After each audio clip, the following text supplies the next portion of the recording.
Hey guys, welcome to the Scholic. In this lecture, we are going to discuss and learn about chapter 3, that is synthetic fibers and plastics. So, first of all, we start from the heading of the word chapter, that is synthetic fibers. Synthetic fibre, synthetic जो word बना है इसको हम समझेंगे किससे बना है, synthesis से बना है। और सिंथेसिस का मतलब क्या होता है कि चीज को बनाना या मैन्युफैक्चर करना। और मैन्युफैक्चर में भी MANUFACTURE, मैन्युफैक्चर में भी पहला वर्ड जो है वो है मेन्यू। और ये मेन्यू कहाँ से आया, ये आया मैनुअल से, मतलब जिसको हम खुद बनाते हैं वो उन चीजों को सिंथेटिक यानी कि कृत्रिम, हिंदी में क्या बोलते हैं, कृत्रिम, जो कि नेचुरल नहीं है। And second word is fibres. Fibres क्या होते हैं, हिंदी में इसको बोला जाता है रेशे, जो हमें अलग अलग तरह के इन्वायरमेंट से फाइबर्स मिलते हैं, रेशे मिलते हैं, उनका हम उपयोग करके कपड़े और बहुत सारी चीजें बनाते हैं। एंड प्लास्टिक्स, और प्लास्टिक्स क्या है, plastics are those materials which have some plasticity. Plasticity और इलास्टिसिटी दो वर्ड्स हैं, प्लास्टिसिटी एंड इलास्टिसिटी। इलास्टिसिटी या इलास्टिक कौन से मटेरियल्स होते हैं, दोज मटेरियल्स जिनको हम स्ट्रेच करें, जैसे कि रबड़ होता है, रबर बैंड, जिनको हम स्ट्रेच करें और वो फिर से अपनी उसी शेप को गेन कर लें, उसी शेप को गेन कर लें। जैसे कि हम रबर बैंड को खींचते हैं और छोड़ देते हैं तो वो अपनी उसी शेप में आ जाता है। तो these materials are called elastic and this tendency is called elasticity. And plasticity क्या है, प्लास्टिसिटी है कि वो मटेरियल्स जो किसी डेफिनेट शेप में रहते हैं और अगर हम उस शेप को उसकी को चेंज करते हैं तो उनका जो ओरिएंटेशन है वो बिगड़ जाता है और फिर से वो एक रेंज तक तो वो उसको इलास्टिसिटी को मेंटेन करेंगे, बट उसके बाद में वो मेंटेन नहीं करेंगे और वो टूट जाएंगे। तो plastic materials are hard and these are soft. तो चलिए स्टार्ट करते हैं। The clothes which we wear are made of fabrics. तो जो कपड़े हम पहनते हैं वो किसके बने होते हैं, फैब्रिक्स के बने होते हैं, रेशो के बने होते हैं। जैसा कि आपने अपनी मम्मा को या अपने घर में महिलाओं को कहते हुए सुना होगा कि इस कपड़े का फैब्रिक अच्छा है, या ये वाला कपड़ा अच्छे फैब्रिक का, ये सॉफ्ट फैब्रिक है, ये हार्ड फैब्रिक है, या ये कंफर्टेबल है। तो all these fabrics are used to make clothes. Fabrics are made from fibres obtained from natural और आर्टिफिशियल सोर्सेज। तो फैब्रिक्स कहाँ से, नेचुरल और आर्टिफिशियल दोनों सोर्सेज से फैब्रिक इकट्ठे किए जाते हैं। तो नेचुरल फैब्रिक्स कौन कौन से होते हैं, natural fabrics some of example of natural fabrics are, jute होता है, कॉटन, वुड है, सिल्क है, लिनेन होता है। बहुत सारे नेचुरल फैब्रिक्स हमारे एनवायरनमेंट में हमें मिलते हैं। और आर्टिफिशियल फैब्रिक्स भी हम उन्हीं नेचुरल फैब्रिक्स को नेचर से कुछ मटेरियल का हम आर्टिफिशियल फैब्रिक भी तैयार कर लेते हैं, आर्टिफिशियल सोर्सेज भी हमारे पास उपलब्ध होते हैं।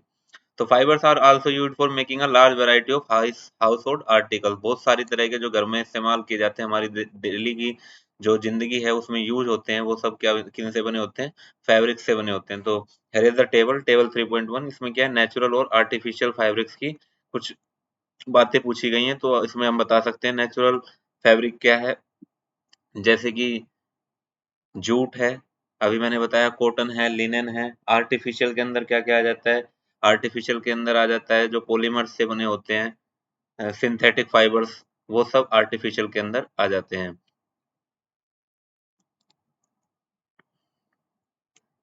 और सिंथेटिक फाइबर्स जैसा कि मैंने पहले बताया, जिनको हम मैन मेड फाइबर्स भी बोल सकते हैं, जिनको हम खुद बनाते हैं, सिंथेसिस करते हैं, जिनका हम by using some natural resources, और उनको हम मॉडिफाई करके और हम क्या करते हैं, सिंथेटिक फाइबर्स डेवलप करते हैं।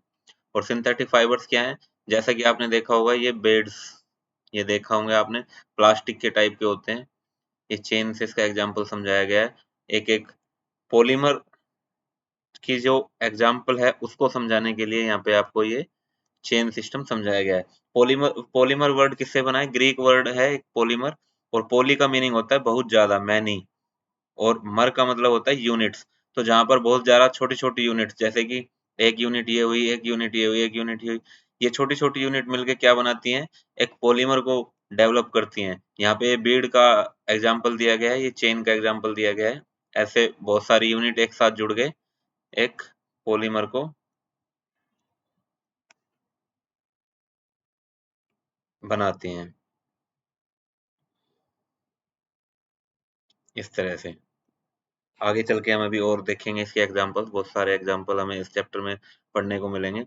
तो कॉटन जो है वो क्या है, एक नेचुरल सोर्स ऑफ फाइबर है, और सेल्यूलोज का जो है ये मेड अप होता है।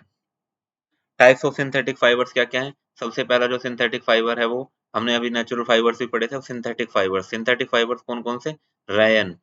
तो रेयन इसको क्या बोलते हैं? आर्टिफिशियल सिल्क भी बोलते हैं। जैसा कि आप सभी को पता है, सिल्क जो है काफी मुलायम, और मखमल जिसको हम हिंदी में बोलते हैं, हिंदी में क्या बोलते हैं? मखमल, काफी ज्यादा मुलायम और सुंदर होता है। और ऐसा माना जाता है कि इसकी खोज कहाँ पे हुई थी? चीन के अंदर हुई थी, ऐसा माना जाता है। सिल्क का जो होता है, एक कीड़ा होता है, उसका पालन, उसको ग्रो कराया जाता है, और वो सिल्क की डेवलपमेंट करता है। Althorayan is obtained from a natural source, wood pulp, yet it is a man-made fiber। और ये क्या है? एक मैन मेड फाइबर है। रायन को किसके साथ मिक्स किया जाता है? कॉटन के साथ मिक्स किया जाता है, कुछ अलग अलग तरह के मटेरियल्स बनाने के लिए, जैसे कि बेडशीट्स हुई, कारपेट्स हुए, और जो हमारे घरों में पर्दे लगे होते हैं वो सब। इन अलग अलग तरह के मटेरियल्स को मिलाने के लिए, बनाने के लिए अलग अलग तरह के मटेरियल्स उसमें मिक्स किए जाते हैं अलग अलग मात्रा में। दूसरा जो हमारा सिंथेटिक फाइबर है वो है नाइलॉन। और नाइलॉन आपने बहुत ज्यादा सुना होगा, जो हमारे घर में यूज होता है वर्ड, कि ये कपड़ा नाइलॉन का है, ये कपड़ा कॉटन का है। तो नाइलॉन क्या है? Nylon is a man made fibre, जिसकी 1931 में खोज की गई थी। रॉ मटेरियल क्या था इसमें? प्लांट, और जो प्लांट और एनिमल के बिना, विदाउट एनी प्लांट और एनिमल रॉ मटेरियल के डेवलप किया गया था। और किससे डेवलप किया गया था? ये कोल और वाटर के जरिए एंड एयर के जरिए, इन सबको मिक्स करके एक डेफिनेट प्रोपोर्शन में और केमिकल प्रोसेस के द्वारा नायलॉन को तैयार किया गया था। और ये फुली सिंथेटिक फाइबर, पहला फुली सिंथेटिक फाइबर हम कह सकते हैं इसको। तो ये किस किस चीज में यूज होता है? ये जुराबों को बनाने में, पर्दों को बनाने में, रस्सियों को बनाने में। और ये काफी ज्यादा स्ट्रोंग होता है, इलास्टिक होता है, और लाइट, लाइट मीन्स हल्का। लश्रस का मतलब क्या है? इसमें काफी ज्यादा चमक होती है, और इजी टू वॉश, धोने में बिल्कुल आसान होता है। और ये बहुत ज्यादा आजकल पॉपुलर है, क्योंकि किस किस चीज में? Sleeping bags, curtains, almost all of the materials, लगभग बहुत तरह के मटेरियल्स हमारे जो होते हैं घर में, वो नायलॉन के बने होते हैं। और सबसे जो इसका फेमस एग्जांपल है वो है हमारी सॉक्स, जुराबें। यहाँ पे एक क्वेश्चन पूछा गया, is nylon fibre really so strong that we can make nylon parachutes and ropes for rock climbing? Yes, क्योंकि most of the parachutes are made up of nylon. तो जो ज्यादातर पैराशूट्स होते हैं और रॉक क्लाइंबिंग के लिए जो रस्सियां होती हैं, उनकी स्ट्रेंथ बहुत ज्यादा चाहिए, ताकि वो हवा से पैराशूट फटे ना। और अगर कहीं कोई मिसहैप हो जाती है, वो पैराशूट कहीं टकरा भी जाता है, तो भी वो ना फटे, ना कटे इजिली। इसके लिए उसको किससे बनाया जाता है? नाइलॉन फाइबर से बनाया जाता है। और आपको जानकारी के लिए मैं एक और बात बताता हूँ, जो पैराशूट का डिजाइन होता है वो इस तरह से बनाया जाता है, उसकी जो डिजाइनिंग होती है उसको स्क्वायर टाइप डिजाइनिंग बोलते हैं, स्क्वायर टाइप वीविंग, ताकि जहां से वो फटे तो वो कम से कम फैले। ऐसा नहीं है कि वो अगर ऐसे फट गया तो वो ऐसे स्ट्रेच होता चला जाए, वो उसी पर्टिकुलर स्क्वायर के अंदर, बहुत छोटे छोटे स्क्वायर होते हैं, उसी पर्टिकुलर स्क्वायर तक ही वो रह जाए, ज्यादा एडवांस ना करे, ज्यादा फैले ना, जिससे कि है मिसहैप ना हो, जो पैराशूट को इस्तेमाल कर रहे हैं उनकी जान जोखिम में ना आए। तो ये रहा example use of nylon fibre का, ये पैराशूट आप देख सकते हैं, और ये क्लाइंबिंग रोप जो है क्लाइंबर यूज कर रहा है। तो सच में नाइलॉन, इसका मतलब क्या है? काफी ज्यादा मजबूत है। और यहाँ पे ये एक्टिविटी दी गई है, जिसको आप अपने स्कूल में और घर पे भी करके देख सकते हैं। स्कूल में आपको ये प्रॉपर एपरेटस, सभी स्टैंड वगैरह सब मिल सकते हैं इजीली, तो बेटर होगा कि आप स्कूल में इसको ट्राई करें। This is the observation table, किसके लिए? कि किसकी स्ट्रेंथ ज्यादा है, वो कब टूटता है। तो कॉटन जो है वो स्ट्रेंथ उसकी ठीक मात्रा में होती है, ना बहुत ज्यादा होती है ना बहुत कम होती है। वूल जो है वो कॉटन से थोड़ा सा ज्यादा स्ट्रेंथ होता है, और सिल्क जो है वो हम नहीं कह सकते कि बहुत ज्यादा स्ट्रेंथ है, वो हल्की स्ट्रेंथ होती है सिल्क के अंदर, क्योंकि बहुत नाजुक जो उसका धागा होता है, और नायलॉन के अंदर काफी ज्यादा मात्रा में स्ट्रेंथ पाई जाती है। Polyester and acrylic, these are the another example of synthetic fibers।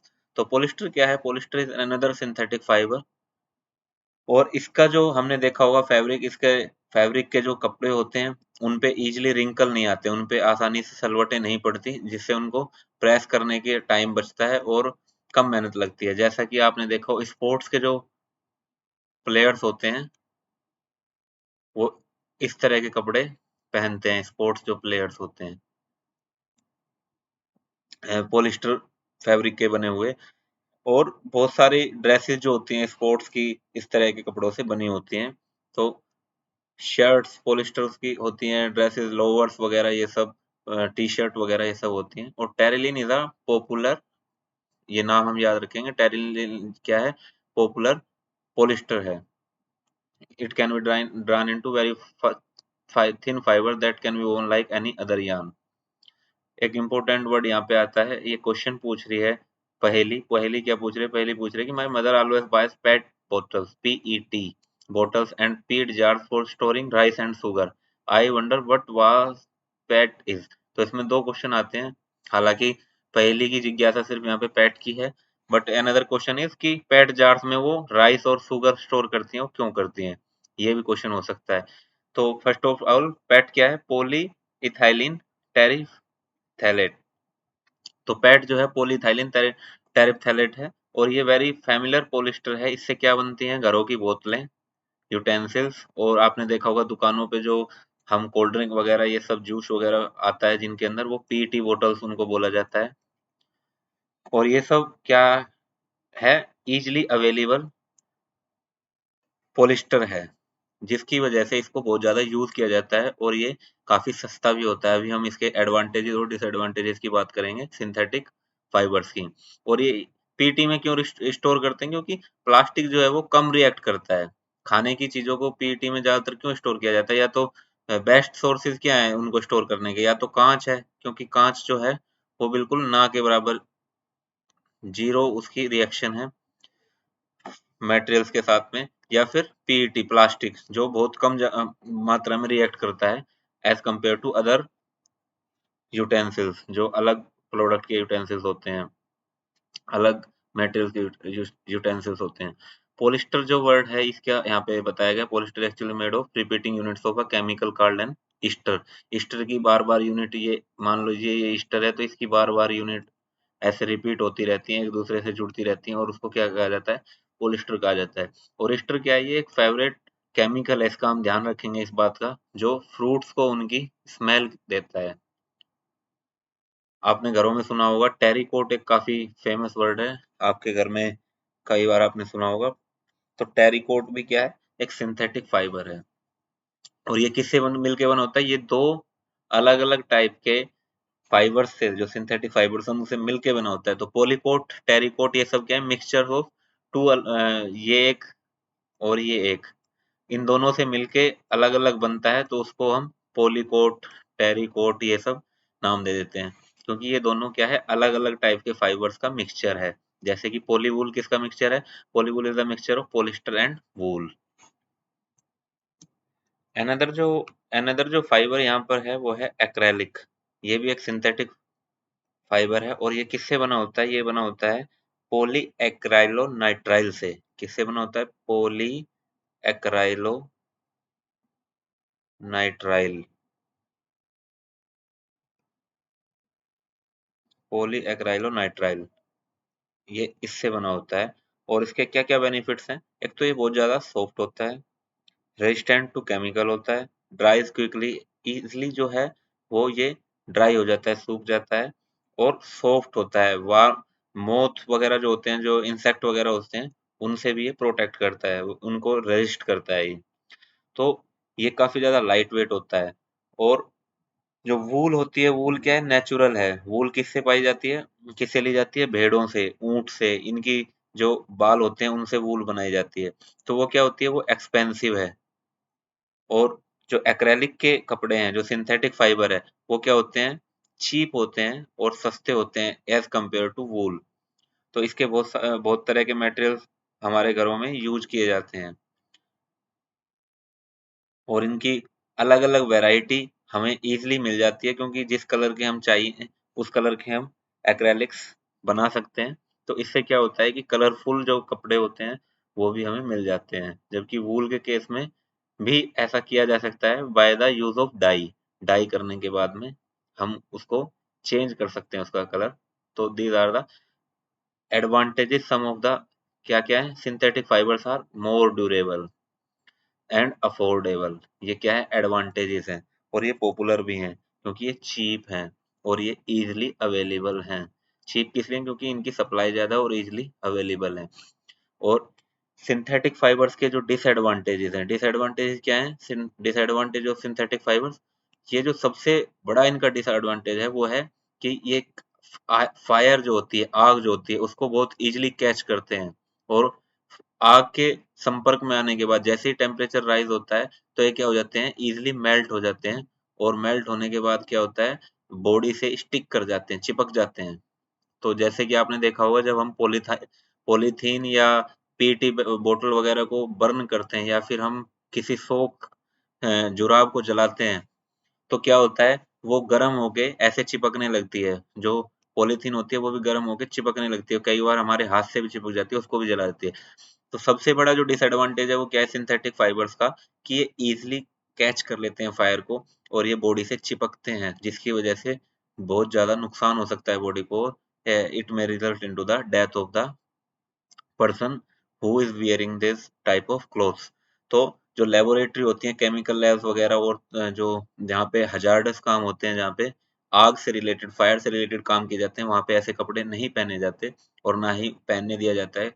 जैसे किचन के अंदर भी ऐसे कपड़े पहनकर हमें नहीं जाना चाहिए, क्योंकि ये क्या करते हैं, बहुत ज़्यादा स्पीडली आग पकड़ते हैं और या फिर जैसे ये हाई टेम्परेचर के संपर्क में आते हैं तो मेल्ट हो जाते हैं और बॉडी से क्या करते हैं, स्टिक कर जाते हैं। और most of the synthetic fibres, यहाँ पे तो ऑल लिखा है, तो all of the synthetic fibres are made of petrochemicals. और पेट्रोकेमिकल्स क्या है, ये पेट्रोलियम प्रोडक्ट से बनते हैं। जो पेट्रोकेमिकल्स होते हैं, ये पेट्रोलियम प्रोडक्ट्स ड्राइव करते हैं। सभी पेट्रोकेमिकल्स, वो सभी पेट्रोलियम प्रोडक्ट्स और सिंथेटिक फाइबर्स किससे, पेट्रोकेमिकल्स से बने होते हैं। तो करेक्टरिस्टिक्स ऑफ सिंथेटिक फाइबर्स, अब हम इनकी कुछ बातों को ध्यान में रखेंगे सिंथेटिक फाइबर्स की, कि इनका क्या-क्या यूज़ है और ये कहाँ-कहाँ पर यूज़ होते हैं। जैसे कि हमने पहले भी पढ़ा, सिंथेटिक फाइबर्स क्या है, इनके अंदर एक यूनिक कैरेक्टरिस्टिक है कि ये काफ़ी जल्दी ड्राई होते हैं, सूखते हैं, ड्यूरेबल हैं, लेस एक्सपेंसिव हैं, रेडिली अवेलेबल हैं और ईज़ी टू मेंटेन है। और रिंकल इनमें बहुत कम पड़ते हैं, रिंकल फ्री होते हैं। और ये सब इनकी क्या है, एडवांटेजेस हम कह सकते हैं। तो यहाँ पर एक एक्टिविटी दी गई है, एक्टिविटी 3.2। इसमें क्या कहा गया है, टू क्लोथ्स लेने हैं, पीसेस जो हैं सेम साइज के, रफली हाफ अ मीटर स्क्वायर। और वो क्या होने चाहिए, वो अलग अलग मटेरियल के, सिंथेटिक फाइबर के और नेचुरल फाइबर के होने चाहिए। और हमें क्या बताना है, सिंथेटिक फाइबर सोक लेस और मोर वाटर। तो सिंथेटिक फाइबर कम पानी सोखते हैं या ज्यादा सोखते हैं, तो सिंथेटिक, नेचुरल सी बात है, सिंथेटिक फाइबर कम पानी सोखेंगे क्योंकि वो जल्दी सूख जाते हैं। और कितना टाइम लेते हैं सूखने में, as compare to natural fibre, कम टाइम लेते हैं। और जो नेचुरल फाइबर्स होते हैं, यहाँ पे कहा गया अपने पेरेंट्स से पूछो कि वो cost of maintenance natural fibres का, ड्यूरेबिलिटी और ये सब कैसी है। तो जो नेचुरल फाइबर्स होते हैं उनका कॉस्ट ऑफ मेंटेनेंस भी हाई होता है। जैसे कि आप जानते हो, कॉटन के जो क्लोथ्स होते हैं या फिर लिनन के जो क्लोथ्स होते हैं, लिनन के क्लोथ्स पे रिंकल्स बहुत इजीली आ जाते हैं और उनको अच्छे से हैवीली प्रेस करना पड़ता है टू रिंकल आउट। उनकी जो ड्यूरेबिलिटी होती है वो भी कम होती है और फटने के चांसेस ज्यादा होते हैं। क्यों? क्योंकि अगर उसमें ज्यादा जोर से उसको खींच लिया जाए, इलास्टिसिटी कम होने के कारण और उसकी स्ट्रेंथ कम होने के कारण क्या होता है, वो इजीली फट जाता है। जबकि synthetic fibres as compare to natural fibre, जैसे कि नाइलॉन और रेयन, ये सब हैं, ये ज़्यादा इलास्टिक होते हैं, ज़्यादा ड्यूरेबल होते हैं। यहाँ पे बात करते हैं प्लास्टिक की। प्लास्टिक इज आल्सो है पॉलीमर। प्लास्टिक क्या है, पॉलीमर है सिंथेटिक फाइबर का। और जो प्लास्टिक होता है वो अलग अलग टाइप की उसकी पॉलीमर अरेंजमेंट होती है, कहीं पे लीनियर, कहीं पे क्रॉस लिंक्ड, और उसकी वजह से उसको क्या होता है, अलग अलग शेप और साइज में ढाला जा सकता है। और this condition due to which it can be shaped into different shapes and size, this is why that is called plastic, because it is easily moldable। जैसे भी जिस भी शेप में हम इसको डालना चाहें उस शेप में इसको डाला जा सकता है। जैसे कि ये चेयर है, ये बकेट है, and most of the materials around us are made up of plastic. तो प्लास्टिक को इजीली क्या किया जा सकता है, रिसाइकिल किया जा सकता है, रीयूज भी किया जा सकता है। आपने देखा होगा बहुत सारे जो रैग पिकर्स होते हैं वो सब प्लास्टिक इकट्ठा करके ले जाते हैं, किस लिए, ताकि इस प्लास्टिक को दोबारा रिसाइकल और यूज किया जा सके। और प्लास्टिक को अलग अलग कलर्स में कन्वर्ट, अलग अलग कलर्स का बनाया जा सकता है मेल्ट करके, और इसको शीट्स में और वायर्स में भी कन्वर्ट किया जा सकता है। तो these are the various applications where plastic is used. Polythene की अभी थोड़ी देर पहले हम बात कर रहे थे, पॉलीथीन किससे भाई, पॉली वर्ड का मतलब क्या, मैनी, और इथीन, इथीन के जो पॉलीमर्स होते हैं, इथीन सॉरी इथीन के जो यूनिट्स होते हैं उनको जोड़ जोड़ के क्या बनता है, पॉलीथीन बनता है। और ये भी क्या है, is an example of plastic. ये बहुत ज्यादा थिन शीट हो गई पॉलीथीन जो प्लास्टिक की है। और पॉलीथीन बैग्स आपने देखा होगा, जब भी आप मार्केट जाते हैं बहुत पॉलीथीन बैग यूज होते हैं जो कि। और प्लास्टिक को बायो हजार्ड क्यों कहा जाता है, इन्वायरमेंट के लिए हजार्ड क्यों कहा जाता है प्लास्टिक को, क्योंकि प्लास्टिक जो है वो डिग्रेड नहीं होता है इजिली। हमने पहले भी पढ़ा था, प्लास्टिक जो है वो खत्म नहीं होता है। जो हमारे बायोडिग्रेडेबल वेस्ट और नॉन बायोडिग्रेडेबल हमने पढ़े थे लास्ट चैप्टर में, कि प्लास्टिक जो है वो डिग्रेड नहीं होता, ये इन्वायरमेंट के अंदर ही रहता है। इसको रिसाइकल रीयूज किया जा सकता है, बट इसकी डिग्रेडेशन जो रेट है वो बहुत ज्यादा कम है या ना के बराबर है। Now going to the next topic, thermoplastics. What are the thermoplastics? Thermoplastic are those materials which can be easily moldable when they get heat. तो जब इनको हीट किया जाता है तो ये इजीली डिफॉर्म हो जाते हैं, अपनी शेप को चेंज कर लेते हैं, और कैन बी बेंट और mould in any form.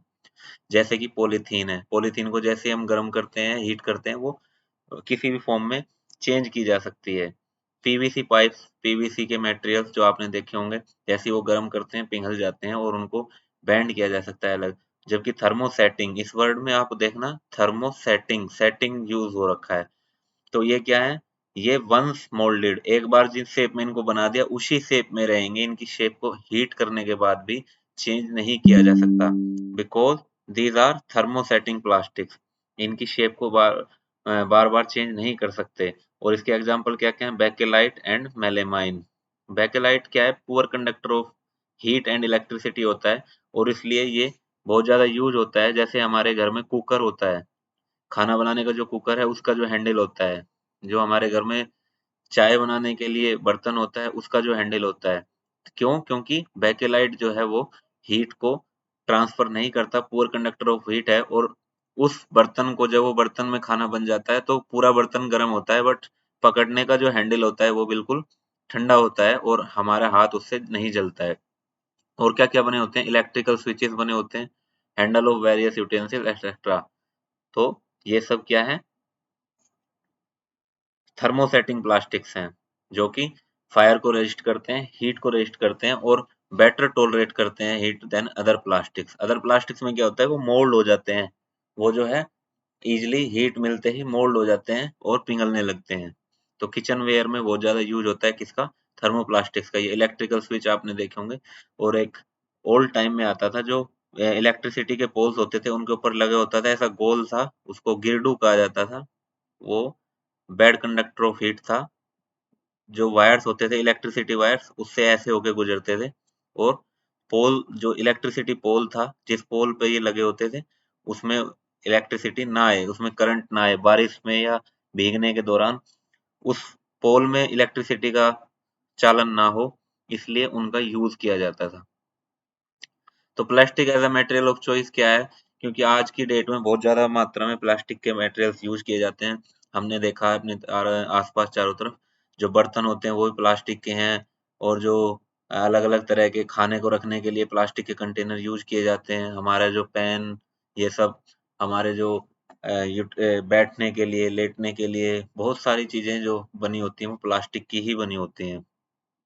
Furniture आपने देखा होगा, प्लास्टिक के चेयर्स देखी होंगी, टेबल्स देखी होंगी, आपने बहुत सारी चीजें अपने आसपास प्लास्टिक की देखी होंगी। तो आपकी एक्टिविटी यही है, आप लिस्ट बनाएंगे कि कौन कौन चीजें प्लास्टिक की हैं और उनके क्या बेनिफिट्स हैं। अगर वही चीजें हम दूसरे मटेरियल में लेंगे तो वो क्या हमें नुकसान होगा और प्लास्टिक में लेने से हमें क्या फायदा है। तो plastic is non reactive. Plastic क्या है? नॉन रिएक्टिव है। इसकी एक प्रॉपर्टी क्या है? नॉन रिएक्टिव है, इन्वायरमेंट के साथ रिएक्ट नहीं करता है और जिससे ये डिग्रेड भी इजीली नहीं होता है। Plastic is light. लाइट कैसे है? बहुत ज्यादा हल्का होता है, स्ट्रॉन्ग है, मजबूती भी है इसके अंदर, और ड्यूरेबल। ड्यूरेबल मतलब लंबे समय तक चलता है, इजिली खराब नहीं होता है। जैसे कि लकड़ी का हमारा फर्नीचर है, आपने देखा होगा, अगर हम उस पे पानी वगैरह डाल देते हैं या बार बार वो पानी के संपर्क में आता है, उसको हम धो देते हैं, तो क्या होता है, वो लकड़ी फूलने लगती है और वो लकड़ी खराब हो जाती है, या फिर वो वेट होने के कारण उसकी चमक चली जाती है, जबकि प्लास्टिक के केस में ऐसा नहीं होता। ऐसे ही प्लास्टिक लकड़ी की अगर पूरी केयर नहीं की जाए तो उसका जो फर्नीचर होता है उसकी चमक खत्म हो जाती है, जबकि प्लास्टिक की चमक बरकरार रहती है।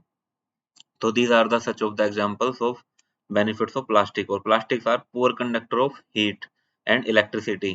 तो जिससे क्या होता है कि ये करंट वगैरह लगने से हमें बचा लेता है और इस तरह के मटेरियल्स बने होते हैं। तो डिड यू नो, यहाँ पे एक जिज्ञासा का समाधान का बात है।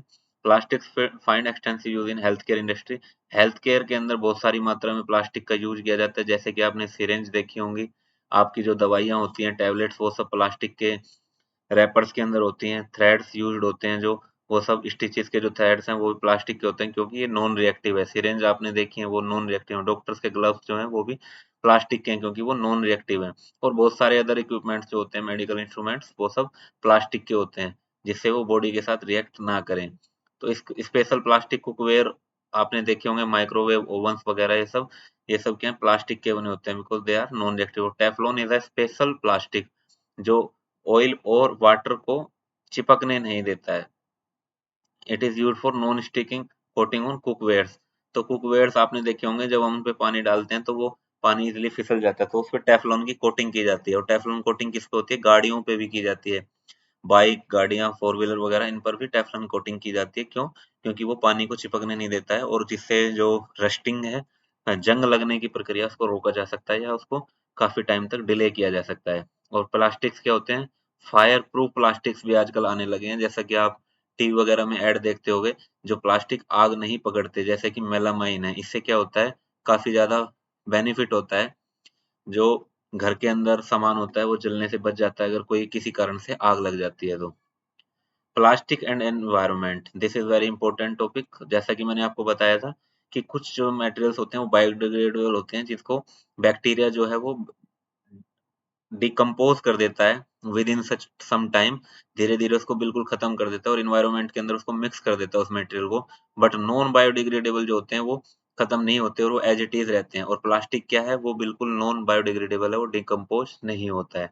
यहाँ पे एक टेबल दिखाई गई है, जैसे कि peels of vegetable and fruits क्या होती है, 1 से 2 हफ्ते के अंदर कम्प्लीटली वेनिश हो जाती है और वो मिट्टी में कम्प्लीटली मिक्स हो जाती है। पेपर 10 से 30 दिन के अंदर।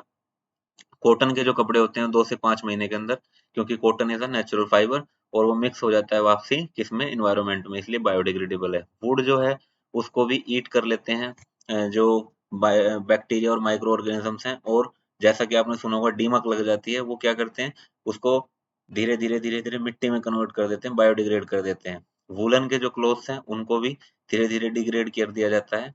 और टिल, एल्युमिनियम और मेटल कैन्स, इनको बिल्कुल भी डिग्रेड होने में बहुत ज़्यादा टाइम लगता है या बिल्कुल भी डिग्रेड नहीं कर पाते हैं हम लोग, क्योंकि ये सब मेटल्स हैं और ये बहुत ज़्यादा लंबा टाइम लेते हैं या फिर नॉन बायोडिग्रेडेबल की कैटेगरी में आते हैं। और प्लास्टिक बैग्स जो हैं वो तो बहुत ज़्यादा टाइम तक रहते हैं और कम्प्लीटली नॉन बायोडिग्रेडेबल की कैटेगरी में रहते हैं। जैसा कि आपने देखा होगा, जब हम कहीं खुदाई करते हैं बहुत मात्रा में, कहीं कहीं पे पॉलीथीन वगैरह या प्लास्टिक की बोतल्स वगैरह निकलती हैं, क्योंकि वो डिग्रेड नहीं हो पाती।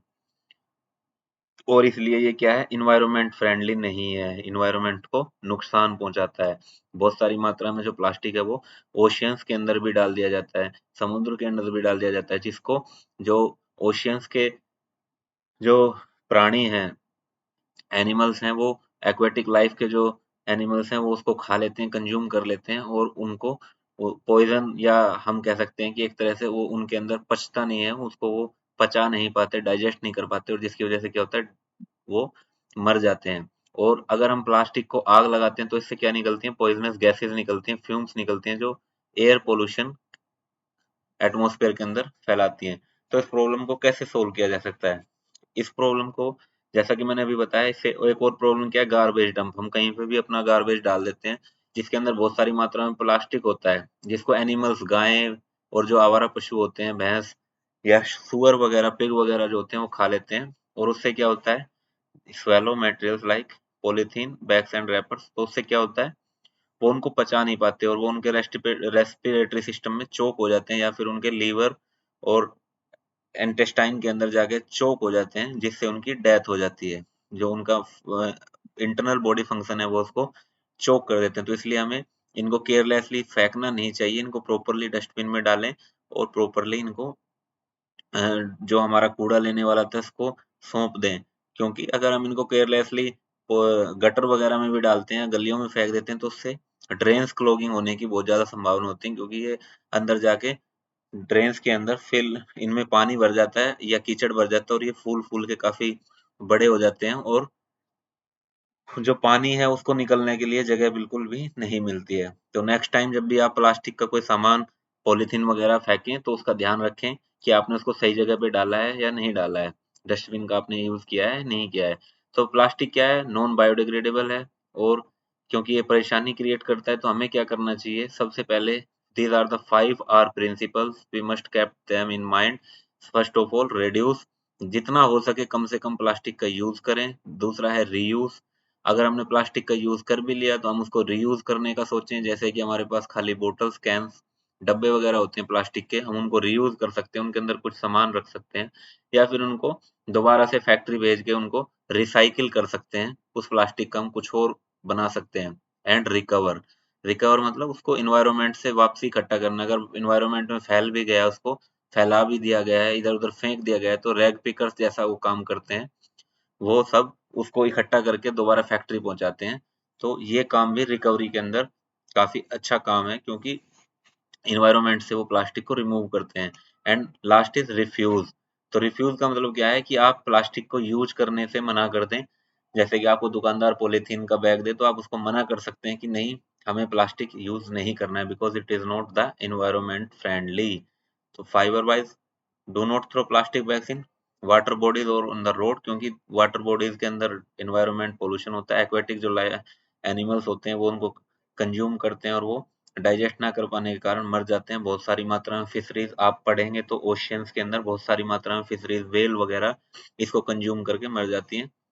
अपने साथ क्या करें, कॉटन कैरी बैग या जूट का बैग कैरी करें जब भी आप शॉपिंग के लिए मार्केट जाएं, फल सब्जी फ्रूट वगैरह या अनदर कोई मटेरियल लेने के लिए जाएं, खरीदारी करने के लिए जाएं, और मिनिमाइज करने की कोशिश करें प्लास्टिक का यूज, ताकि जो हमारा एनवायरनमेंट है वो साफ रह सके, और कुछ अच्छे मेटल्स जो हैं उनको हम यूज कर सकते हैं। तो this is the whole chapter, and these are the keywords. Acrylic मैंने आपको बताया था कि वेरी सॉफ्ट होता है, लस्ट्रस होता है, और काफी ज्यादा चीप भी होता है। आर्टिफिशियल सिल्क भी मैंने आपको बताया। नाइलॉन, इसकी भी हमने बात कर ली, किस किस मटेरियल्स में यूज होता है। प्लास्टिक मैंने आपको समझाया। पॉलिस्टर क्या होते हैं, पॉली और ईस्टर दो वर्ड से बना है ये पॉलिस्टर। पॉलीमर्स क्या होते हैं, पॉलीथीन क्या होता है, ये भी आपने पढ़ा। रेयन क्या होता है, ये आर्टिफिशियल जो है, क्या नाम है, रेयन वैसे नेचुरल फाइबर भी है, बट आर्टिफिशियल सिल्क को नैलन रेयन भी कहा जाता है, क्योंकि नेचुरल जो सिल्क है वो बहुत कम पाया जाता है, और इसीलिए सिल्क काफी महंगा भी होता है। सिंथेटिक फाइबर्स, ये सभी सिंथेटिक फाइबर्स हैं जिनकी अभी हमने ऊपर बात की। और टेरिलीन क्या है, इसकी भी हमने अभी चैप्टर के अंदर बात की थी। थर्मोप्लास्टिक्स भी हमने अभी पढ़ा था। और यहाँ पे प्लास्टिक वर्ड है और यहाँ पे सेटिंग वर्ड है। सेटिंग से आप समझ सकते हैं कि जो सेट हो गया, जो एक बार जैसा बनाया वैसा सेट हो गया, और अब उसको दोबारा चेंज, उसकी शेप और साइज को चेंज नहीं किया जा सकता। These are the thermosetting plastics. Okay, these are the important topics, bullet points that we learned during the whole this chapter. Now going to the exercise, explain why some fibers are called synthetic। तो synthetic क्यों कहा जाता है, because these fibers are man made, or we made them manually by using some resources। तो these fibres are called synthetic fibres, artificial होते हैं इसलिए इनको सिंथेटिक कहा जाता है। Mark the correct answer, rayon is different from synthetic fibre because it has a silk like appearance, बिल्कुल सही बात है। Fill in the blanks with appropriate words. Synthetic fibers are also called artificial or man-made fibers. Synthetic fibers are synthesized from raw material called, बहुत सारे अलग अलग raw material से बनाया जा सकता है, मेनली तो वुड वगैरह के जो फाइबर्स होते हैं उनसे बनाते हैं। अदरवाइज रॉ मटेरियल कौन कौन से हैं, एयर, वाटर एंड कार्बन हमने यूज किया था, कोल, कोल या कार्बन कह सकते हैं। Like synthetic fibres, plastic is also a artificial fibre.